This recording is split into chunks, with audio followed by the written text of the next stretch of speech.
So this is the long-awaited follow-up from director Park Chan-Wook, who previously did Decision to Leave, and of course is known for things like The Handmaiden and Old Boy from 2003, where he kind of first burst on to the scene. This movie's great. This really cracked me up. It's about Man-soo, played by Lee Byung-hun, who is someone who's worked a long time at a paper mill or like a paper factory, and he is very quickly laid off from a job he's been at for 25 years, and he is struggling to then get rehired. And his job is kind of a huge part of his identity. He's the patriarch of this family. He's a provider. He's bought this childhood home that he grew up in and now owns.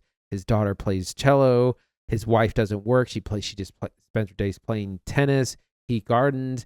And so he's cultivated this life of upper middle classdom, and it's now being threatened by the struggles of employment. And this movie kind of hit close to home if you've ever applied for jobs and done interviews and been frustrated by that whole process. Because our main character gets to do a lot of those things in a lot of funny fashion. He eventually realizes or comes up with a plan to eliminate his competition. There's a big job coming up. He knows he's the guy, but he knows there might be some competition as well. So he finds out who else is applying for it, decides to take them out in comedic fashion, and it kind of goes over. He's a terrible criminal, but he kind of is still going through these plans. But very interesting film, a sister film to something like Parasite. We have a family of four. We have the house is a big kind of character, a lot of similarities, but still dealing with very different things. Zach, what do you think? So I think this movie's really fantastic. I was lucky enough to rewatch Decision to Leave just a few weeks ago. Somebody got it for me for Christmas. My brother-in-law is very cool of him, and we had seen that movie in a theater, and I liked it okay. And I remember people saying later, like, "God, Decision to Leave was incredible." Right, it's one of my favorite films of the year. So revisiting it, I was like, yeah, okay, let me see if I can get back into it. And like that second watch, I was like, oh boy, there's a lot of craft in here that I forgot about, and a lot of like incredible framing, brilliant transitions. The way Park Chan-wook shoots technology is incredible. All of this to say that like I was very much looking forward to walking into this movie and seeing it in a theater, and was not at all disappointed. This movie is tremendous. It is probably maybe Park Chan-wook's funniest film. It is dark, it is twisted, it is based on a book, Donald Westlake's 1997 novel, The Axe. And interestingly, this is a direct adaptation of that film. This is not a remake of Greek director Costa Gavras' film, The Axe, which came out in 2005. Costa Gavras had the rights to this, and when Park Chan-wook read the book, he loved it, started developing the project, and somebody was like, hey, you got to talk to that director. He owns the screen rights to this. And so he goes and talks to him, totally goes over great. Gavras helps him adapt this. Gavras gets a special thanks credit at the end of the movie, and we have this. And yeah, it's a bit like Sweeney Todd, right? Like you have your protagonist who's just icing other people to get by. The A24 movie, How to Make a Killing, starring Glenn Powell and Margaret Qualley this year, also kind of has a similar shape, right? Yeah, you have your protagonist who, for some dark and twisted reason, has to start murdering people one by one to get ahead, right? That's the pitch. But I love this sort of fable that they're telling here about Man-soo and his family. Man-soo, who is a gardener and works at a paper company. Paper, which is a very old technology, being bought out and replaced by foreign influence, and replacing employees with machines, and classic technologies being replaced by AI. Like all of that is relevant here in this story. And I just find it so fascinating. It's dark, it's twisted, it's edited beautifully. I'm excited to talk about it. What do you think of No Other Choice? Man, really loved it. It's a little long in the middle, like it's 2.5 hours, but the beginning really cooks. Like I said, when he gets fired pretty quickly, and he has a few months of savings. He gets a part-time job, excuse me, and but it's his savings starts to dwindle, and again, this more than anything, it affects his psyche, because his children have to stop their activities. His wife takes on a second job, or a part-time job, and as a dental hygienist, which isn't like, it's not like she just applied at like Starbucks. Like that's a trained position. So, um, his position and pride's a big theme as well, starts to take a hit. There's this fascinating, there's a lot of plants in the film, and there's this whole like plant motif that I'm not going to get into here because it's more fun if you discover it for yourself. But it's just so brilliant thematically. It's diabolically funny because our protagonist is such an idiot. Like he is not a criminal. He's not a killer. He's just bumbling through these murders and may sort of getting away with it. Maybe not for long. But it's so funny along the way. And like I said, it's so relatable if you've like him applying for stuff and going to these interviews. It's brutal. It's grueling because, you know, there's someone's writes a cover letter that's like, oh, my love for paper started, but before I was born, my uncle first ran paper for the, you know, it's just like, oh my gosh, it's such a BS. And, but we've all had to do that. Anyone's who's had to apply for places, this is a game you have to play. It's terrible. And that's largely what the film is about. It's about these terrible systems that we've created for ourselves. Yeah, you mentioned earlier, like it almost feels like a sister film to something like Bong Joon-ho's Parasite, and like couldn't agree more, especially because it's coming out of the same country. Man, this is South Korea's selection for the Oscars in 2026, 98th Academy Awards coming up in 2026 in March. You told me just earlier this week that part of the reason it feels like they're running this in January is so they can generate some additional Oscar buzz, like, and hopefully like get some more noms, like get placed more. That's why Neon put this here in the schedule. But Lee Byung-hun as Mansu, I think this is maybe an Oscar performance. He's amazing. I cannot believe how great he is in this movie. His performance is so stunningly physical. Like, not only does he manage to carry this absurd premise of like, we're supposed to be laughing at a guy who's murdering people for work that he may not even get, like, just so he can hope that he can be a good applicant. And it absolutely works. He is this father who's absolutely tortured and racked with guilt, seeing his family literally suffer, like one after another, one loss after another, because he cannot find work. And like the movie so brilliantly opens with this wonderful like summer scene where they're like out grilling eel and his daughter's playing music, really clever use of diegetic sound in there, good Park Chan-wook stuff.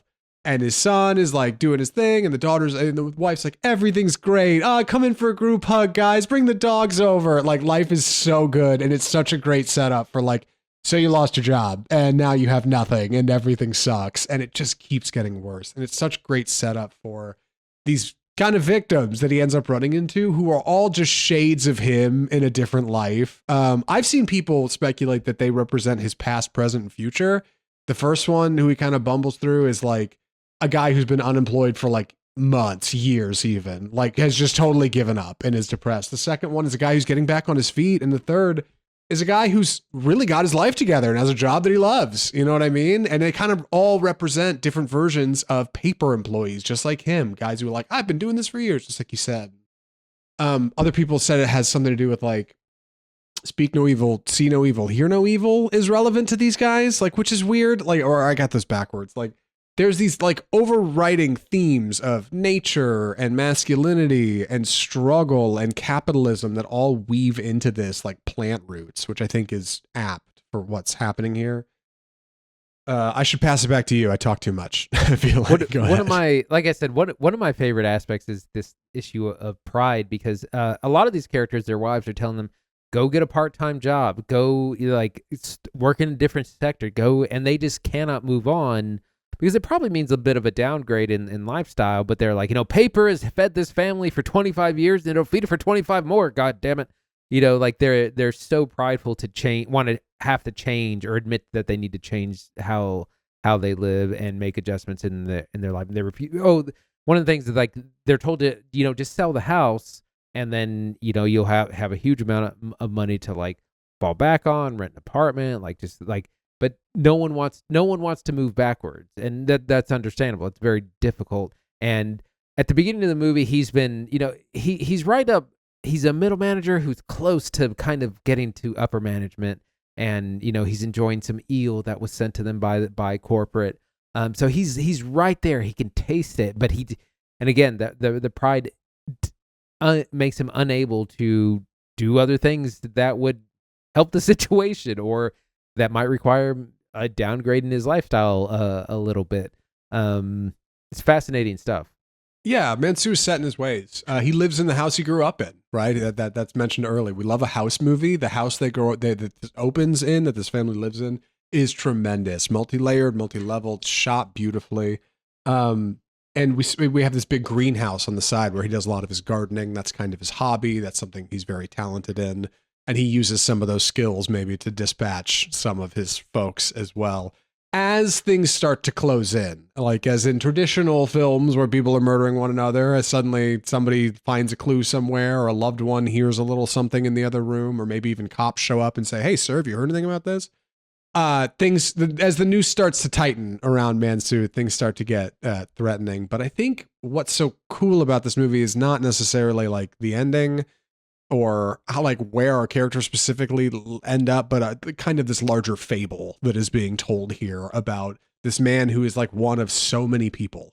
Like Andy said, we can all see reflections of this very struggle in our own lives. Everybody has had to do this. Everybody's had to like go to interview after interview and try to figure it out and just feel less than worthless as your savings continue to dwindle.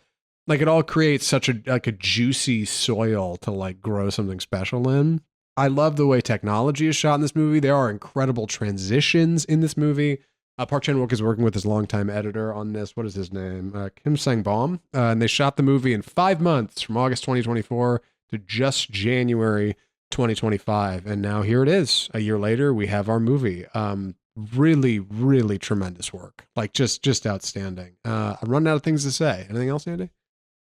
I wanted to talk a little bit. The movie has a lot to say about masculinity, and like I said, the pressure that we put on ourselves from these systems. Again, he's the head of the household. He's the patriarch. He's curated this very specific kind of life, and it all starts to fall apart when he doesn't have his job. And there's the women in the film play interesting roles because they're trying to be the supportive spouses, but then when they have to start working, and then other men start trying to swoop in. That happens to a number of characters, people getting cucked all throughout the film. So it's just, like I said, it's very deep, and like I said, it's a sister film to Parasite, but it's dealing with very different things. It's looking at very different aspects of our capitalist hellscape.